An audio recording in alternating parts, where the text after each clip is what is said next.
Cette journée du 1er mai était également une occasion pour les syndicalistes de la fonction publique de se réunir pour analyser la question sur la nomination et mise en place des secrétaires généraux de l'administration publique. L'intersyndicale nationale de l'administration publique a invité les gouvernements à trouver une solution rapide à cette situation et rappelle par ailleurs le respect de la mesure du gouvernement de suspendre le paiement de l'IPR en faveur des agents publics.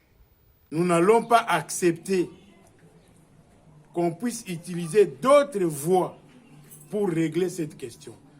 La question de mise en place des secrétaires généraux, de leurs affectations, la loi l'a déjà réglé. Il n'y a que la loi qu'on doit respecter. Il n'y a pas autre chose. Les gens ont passé le concours.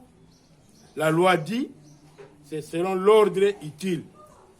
Et qu'on puisse suivre cet ordre-là, ils ont les résultats du concours et qu'ils affectent les secrétaires généraux dans un bref délai. Et nous refusons toute politisation de l'administration publique.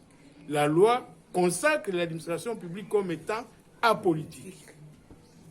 Si le gouvernement veut que les fonctionnaires puissent se prendre en charge pour cette matière, en tout cas, nous ne manquons pas ces fonctionnaires-là. Deuxième chose que nous avons examinée, le gouvernement lui-même a proclamé devant l'opinion nationale et internationale qu'on ne va pas retenir l'IPR sur les salaires et les primes des agents et fonctionnaires de l'État pendant 3 mois, soit avril, mai et juin. Nous demandons au gouvernement de respecter sa parole.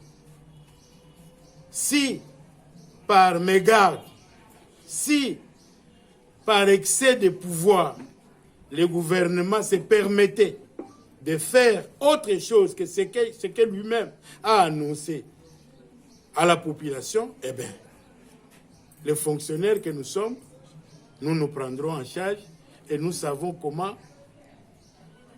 revendiquer nos droits. Mais nous